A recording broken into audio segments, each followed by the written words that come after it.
¿Qué tal, chicos? Buen día. El día de hoy, como parte ya para finalizar nuestro curso de comunicación educativa, vamos a ver la producción de programas educativos. Recuerda que todo esto bajo el modelo del proceso de comunicación que venimos analizando desde un inicio. Así que comenzamos.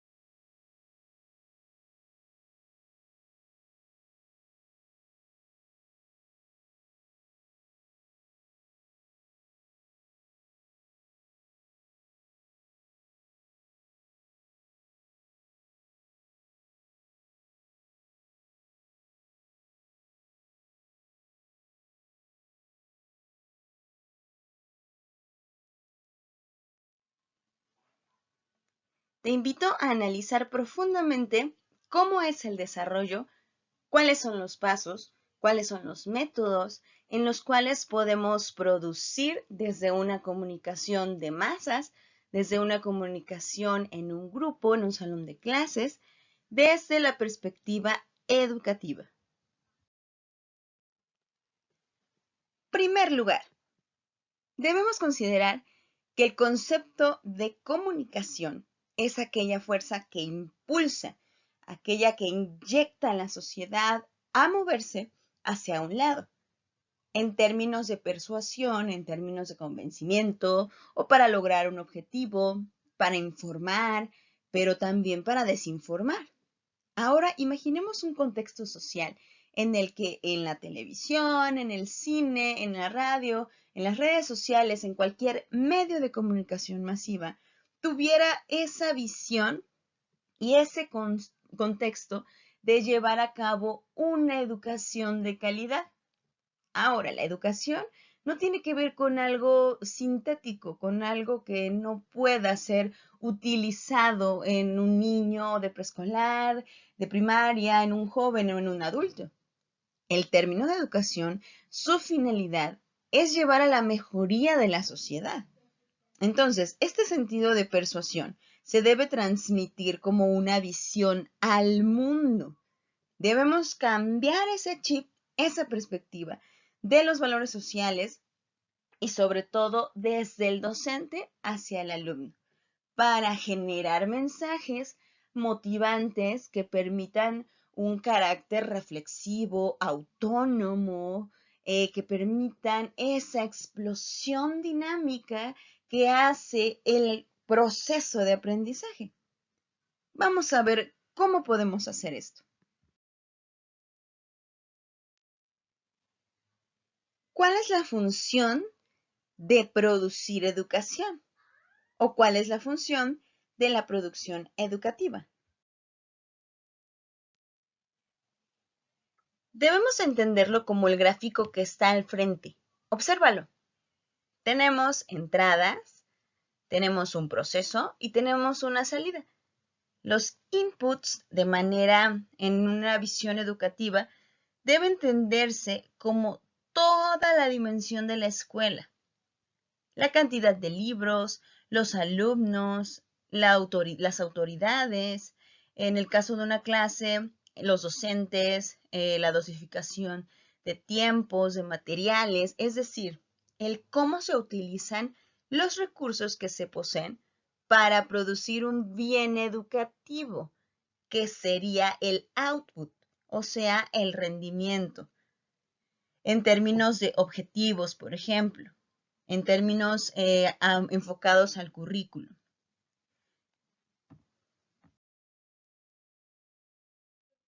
Si vamos a producir un programa educativo mediante los medios de comunicación, debemos tomar en cuenta el uso de medios. No se debe seleccionar cualquiera.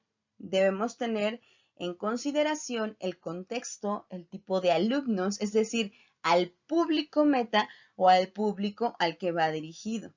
La educación se contempla como una capacidad común. Esta capacidad común, como ya lo vimos, se traduce en un lenguaje y en una acción. Cuando aparece el diálogo, aparece también un motor para actuar, para transformar una situación en un ámbito a elegir. De allí deriva la importancia de seleccionar el mejor medio. Estos pueden ser instrumentales, sintácticos, semánticos y pragmáticos. Influirán en toda conducta, en toda aplicación en términos educativos, pero también deben permear en el alumno una conducta de investigar, un nuevo criterio, una nueva perspectiva, un nuevo panorama para analizar. Estas características técnicas e instrumentales son la luminosidad, robustez, facilidad de manejo y todo aquello que posee acerca de los lenguajes. Recordemos que deben ser en sincronía con los alumnos, emisor y receptor, para que puedan facilitar la comprensión cognitiva, el mensaje en sí y todos los contenidos que pretendemos transmitir. Toda esta transmisión va a ser a través de este medio y teniendo en cuenta también el cómo elaboramos los mensajes, el qué y el cómo lo decimos. El profesorado debe tener en cuenta que este es un objetivo por alcanzar. Debemos propiciar ambientes de aprendizaje que sean óptimos de resultados.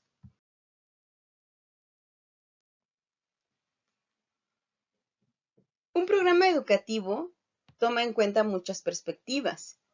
Por supuesto, los planteamientos pedagógicos que posibilitan el cambio. Esta enseñanza o este diseño de programas educativos que implica el intercambio simbólico, vamos a asignar una importancia, un código entre el alumno y el maestro, una significancia para adherirnos a este proceso. Es muy importante que las propuestas pedagógicas favorezcan situaciones en las cuales siempre haya un diálogo, un compromiso, una acción. Ver de nuevo lo antes visto casi siempre implica ver ángulos no percibidos.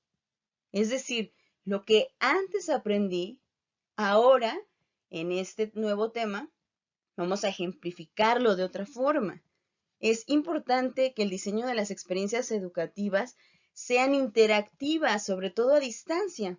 No podemos esperar que un alumno se quede sentado en su asiento durante 6 horas que dura mi clase y que siempre ponga atención. Vamos a estimularla, vamos a poner actividades que estimulen la atención.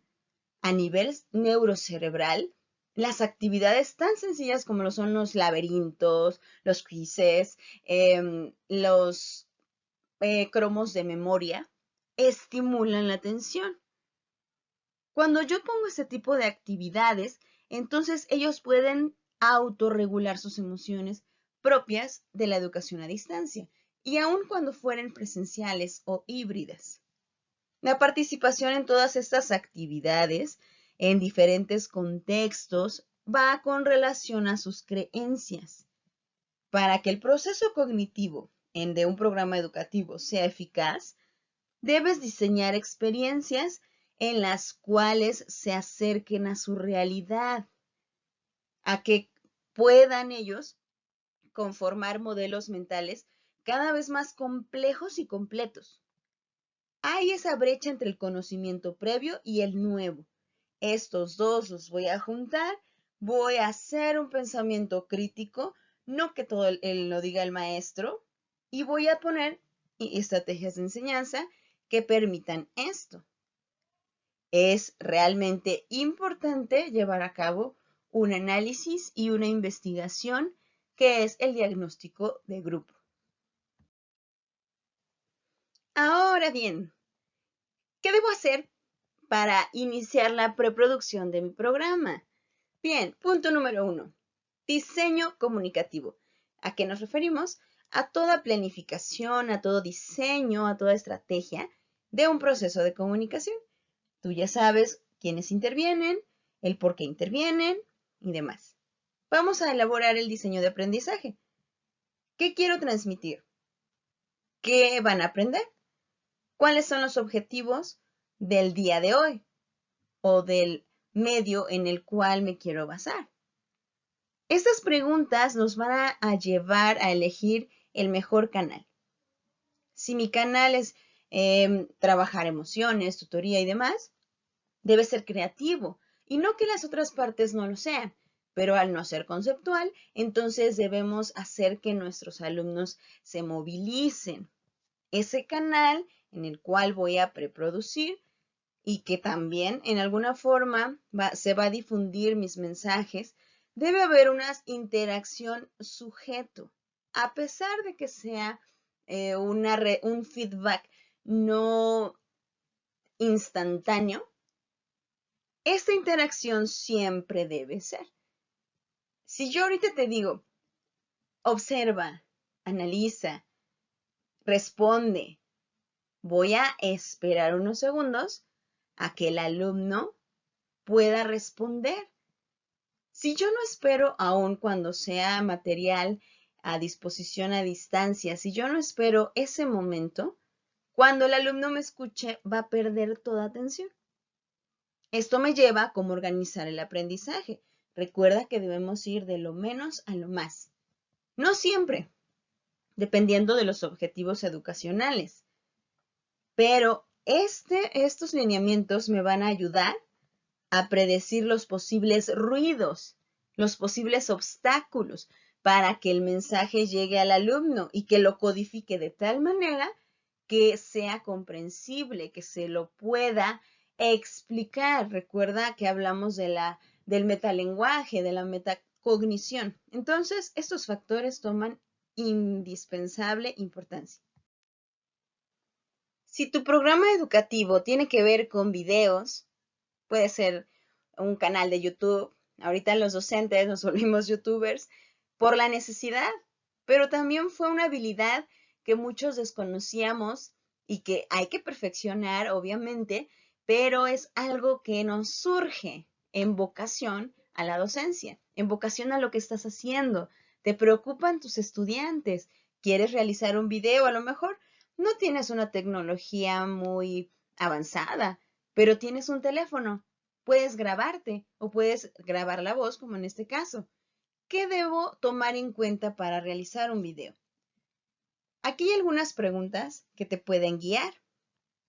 Esto conforme al lenguaje, a la sintaxis. Mi vocabulario, lo que estoy diciendo, ¿es comprensible? ¿Es adaptado a los alumnos? ¿Ellos van a entender las palabras que utilizo? Mi voz, mi ritmo. ¿Estoy siendo muy enojado o lo puedo cambiar? ¿Existe relación entre el sonido y la imagen? Claro que puedes poner música en un video. No siempre, para que puedan escuchar tu voz, lo que estás explicando. Puedes también añadir gráficos, como los que estás viendo en este momento. Se explican los errores más comunes y la forma de evitarlos. Por ejemplo, en un proceso de matemáticas. Puedes incluir alguna forma de corrección. Los contenidos transmitidos se adecuan a las posibilidades expresivas del lenguaje audiovisual. ¿Te lo puedo explicar a distancia o puedo encargarte una actividad previa a desarrollar y entonces sí, entrar de lleno al concepto? ¿Qué duración tiene el programa? ¿2 horas? ¿Cuánto tiempo de atención he tenido desde que he venido hablando? Todo esto debes tomar en cuenta en un video. ¿Qué más debo tomar en cuenta? Aquí te puse un cuadro de una capacidad y una característica. Capacidades de reconocimiento y uso de los medios, cuyas características está compuesta por los saberes y criterios que permiten que el receptor identifique ese medio que estás proponiendo y sus propiedades estructurales. sobre todo en el uso de tecnologías, no todos los alumnos están cercanos a esto. Cuando iniciamos, el tema de Classroom era algo que no comprendíamos. Incluso los docentes a veces nos costaba el utilizarlo. Sin embargo, una capacidad tecnológica, una capacitación, nos ayuda a permear este tipo de cosas. Otra capacidad es la pragmática recepcional, que es todo lo que se refiere a la interiorización de 3 tipos de reglas: espaciales, temporales y accionales. Estos reconocimientos me van a llevar a actuar o no conforme a estos. Otra capacidad es de reconocimientos de clases y de características textuales. Estos conocimientos les van a permitir distinguir clases o géneros textuales. Las formas de expresión, de contenido, ya vimos lo que es discurso, el análisis del contenido, esto tiene que ver. También la capacidad gramática textual. La expresión de lo que quiero decir. El guión de todo el lenguaje que voy a ocupar. La historia. ¿Dónde culmina? ¿Dónde empieza? ¿Por qué es importante? Otra capacidad es la axiológica interpretativa. Recuerda que cuando emitimos un mensaje, el receptor siempre lo va a decodificar. Entonces, al hacer esta interpretación y que interviene, ya dijimos, el contexto, la historia, el qué y cómo lo digo, debemos dominar relativamente los criterios de selección, valorización, el juicio. Todas estas formas axiológicas en el cómo hacerlo también me va a llevar a los archivos textuales. Todo lo que el sujeto puede contener en su memoria de manera virtual. Todo lo que se queda de contenido en un programa de media hora de educación a distancia. Todo lo que se queda mediante una actividad. Estos archivos, hay algo muy importante que debes observar. Dice que el archivo es cognitivo, pero también emocional. En el libro de aprendizaje clave, una de las formas de crear estos aspectos emocionales es hacer o crear, mejor dicho, una inteligencia emocional en el alumno para que pueda identificar qué siente y canalizarlo. Como docentes no podemos inmiscuirnos tanto en esto, pero sí debemos guiar al alumno a ser inteligentemente emocional para que pueda recibir, percibir, captar, pueda recepcionar toda información que le estamos bombardeando. Con todo lo antes visto, ¿cómo seleccionamos los canales? Puede ser Facebook, sobre todo en educación a distancia y en usos de recursos tecnológicos. Puede ser Twitter, puede ser email, Classroom, página web, un blog, un Google Drive. Aquí te puse algunas ventajas de estos. Ya estuvimos hablando también de estrategias de innovación educativa. No dejes de lado el Innovation Day, por ejemplo, el storytelling, todas aquellas estrategias que podemos implementar, como el design thinking, para que el alumno sea creativo. El que yo le esté enseñando historia, por ejemplo, no quiere decir que esté peleado con actividades lúdicas, con actividades de tipo manuales, por ejemplo, el elaborar una maqueta. Sí debemos enfocarnos en qué nos está pidiendo la materia y sobre todo los objetivos, la dirección, pero también estos canales nos permiten una interacción y una motivación del alumno a pesar de no verlo. Quiero mostrarte unos ejemplos de programas educativos en los cuales te puedes basar. Uno es el modelo ADI. ¿Lo conocías? Este es un tipo de diseño instruccional.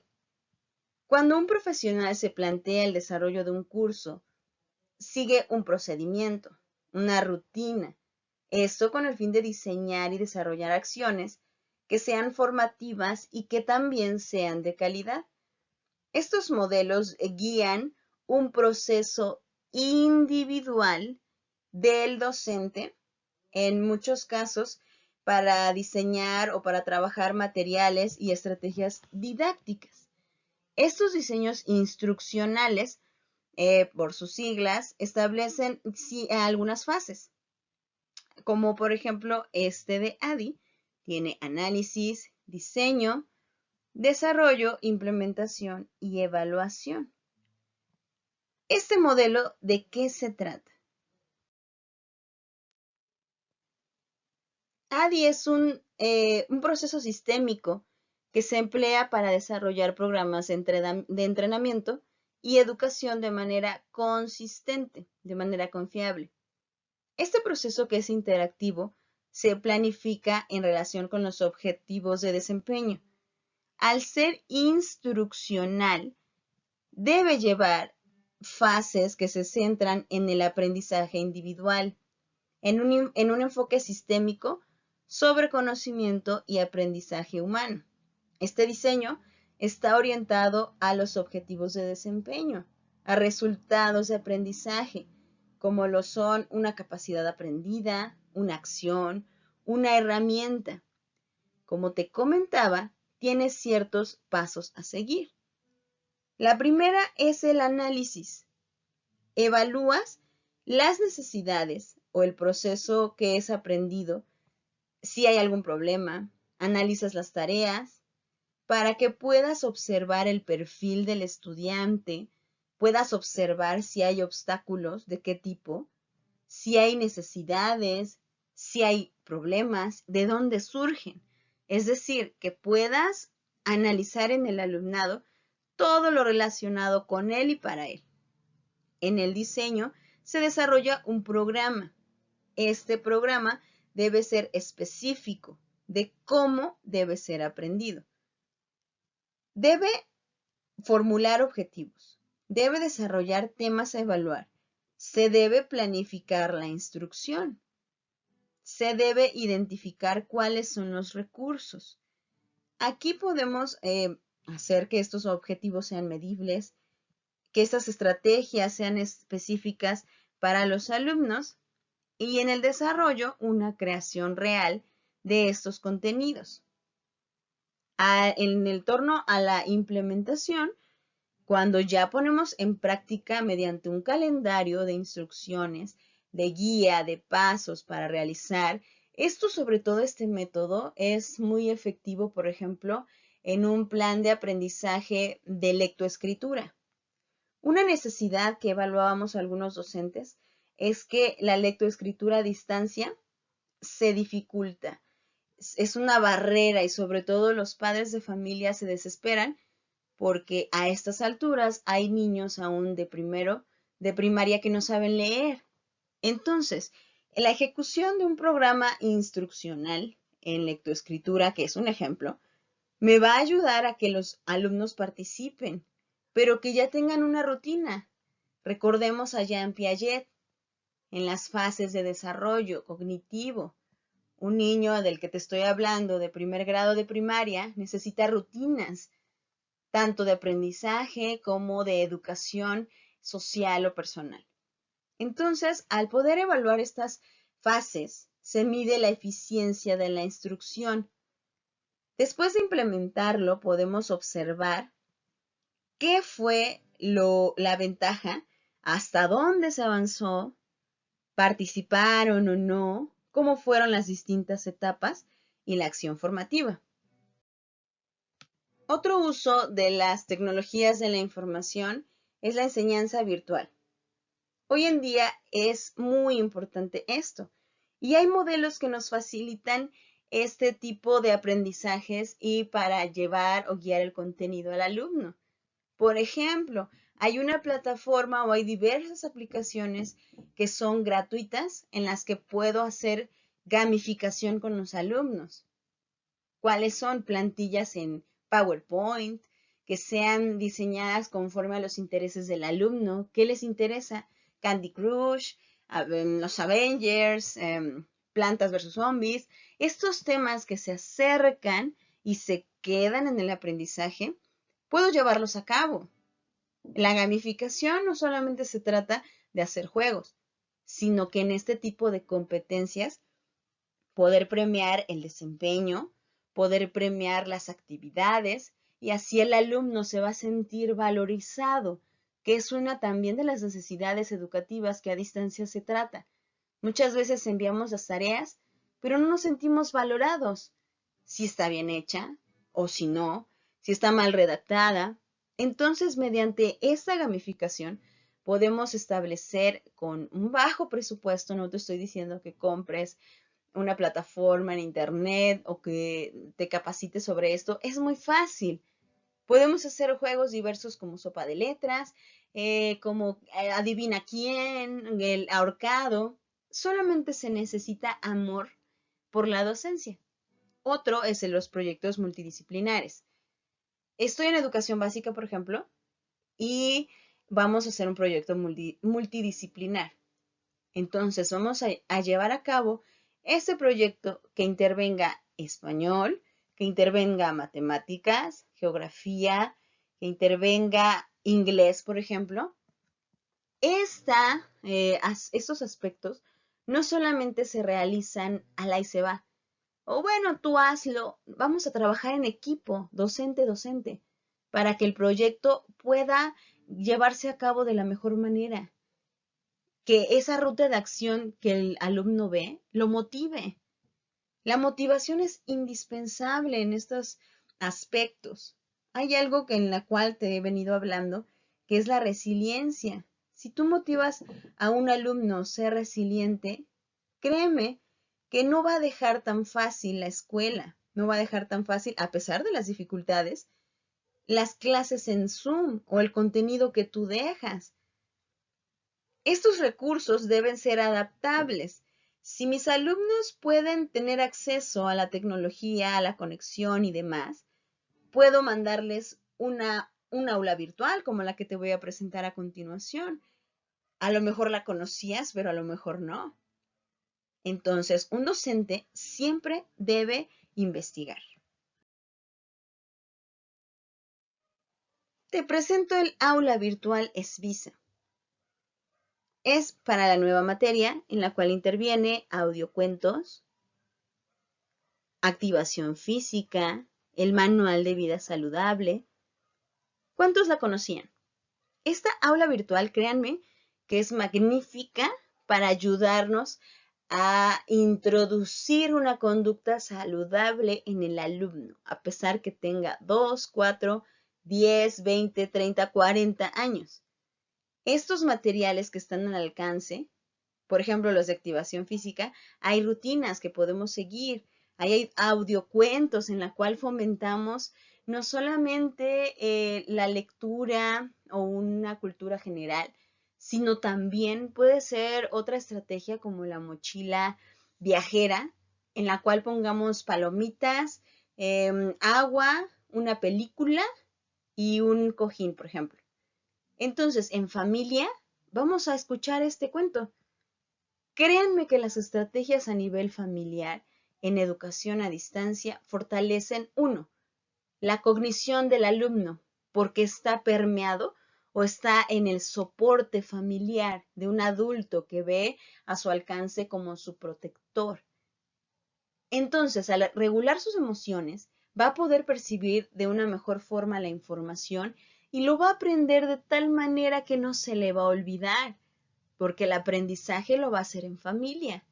El aprendizaje lo va a hacer en convivencia con aquellos que ama. Este aprendizaje que es significativo y que además va a reforzar los lazos familiares que desafortunadamente a distancia se han dejado ver problemas hasta de violencia.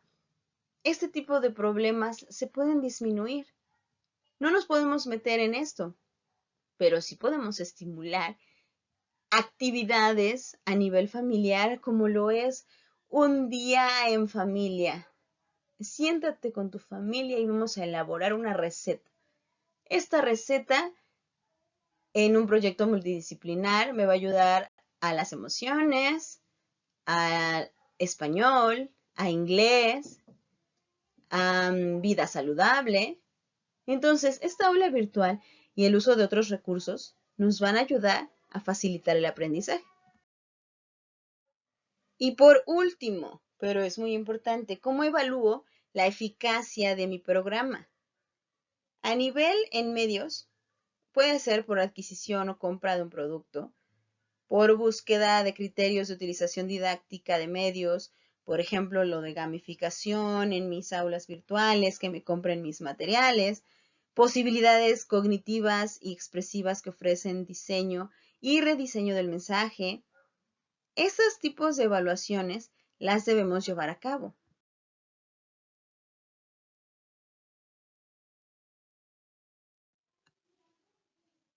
Aquí hay dos autores que proponen la manera también de evaluar un programa o un medio de programa educativo. La evaluación por un jurado, solicitando opiniones de aquellos usuarios que son potenciales, en este caso de tus alumnados. La evaluación, ¿qué te pareció la clase? ¿Qué podías mejorar? ¿Cómo fue tu actitud? ¿Cómo fue la actitud del docente? Podemos hacer evaluación intrínseca, por lo cual el medio es sujeto a un estudio prolongado. ¿Cómo fue el desempeño de tal alumno? Del alumno 2, por ejemplo, durante el mes. ¿Mejoró? ¿No mejoró? ¿Le ayudé? ¿No le ayudé? Otra es analizando un grupo piloto, un focus group, de las posibles influencias en el aprendizaje. Noto, por ejemplo, alumno 3, 4 y 5, que noto que en las actividades a distancia no las pueden entregar. ¿Hay algo en los que les pueda apoyar? Es importante saber el por qué no te están entregando actividades, el por qué no están entrando a tus sesiones. Goodman, por ejemplo, nos dice que otro medio de evaluación es en los cuestionarios de los usuarios, la medición de las reacciones, si tienes una página, un canal de YouTube, una página de Facebook, puedes medir a cuántas personas alcanzaste o en Instagram, estas redes sociales en las cuales se difunde la información rápida y fácilmente, vamos a guiarlos al campo de la educación. Más que a los memes, más que a los videos de TikTok, de los gatitos, etcétera. ¿Por qué no difundimos la educación? ¿Por qué no difundimos el ser mejores, el apoyo mutuo? ¿Por qué no difundimos el ser resilientes, el ser unas personas mejores, docentes mejores? ¿Por qué no a nivel SEUNIP, por ejemplo, se me ocurre, intercambiamos estrategias? Vamos hacia la docencia, hacia la pedagogía. Yo he implementado tal y tal y tal y tal y me ha resultado. Te comparto tal material didáctico. Entonces, en esta fragilidad social en la que vivimos, es muy importante una interacción entre los docentes y para los docentes. Espero que esta materia te haya resultado favorable, te haya resultado reflexiva, pero sobre todo más que en la calificación, en términos evaluativos cuantitativos, te haya dejado un amor por el aprendizaje y por la enseñanza. ¿Es fácil? No lo es. ¿Que va a ser todo color de rosa? No lo es, pero ¿qué crees? Cuentas con la suficiente vocación para llevar a cabo todo lo que te propongas. ¿Que van a surgir obstáculos? Claro que sí. No conozco a nadie que no los tenga. Lo importante, como decía Maturana, es que con amor eduques a tus alumnos, que con amor trates a tus alumnos, que con amor recibas a tus alumnos. Y ese amor, créeme porque lo he experimentado, va a regresar a ti en forma de satisfacción, pero no porque te lo digan, sino porque observas la evolución que tienen tus alumnos, del cómo llegaron al cómo se van. Es un gusto o fue un gusto haber trabajado contigo y espero vernos pronto. Hasta la próxima.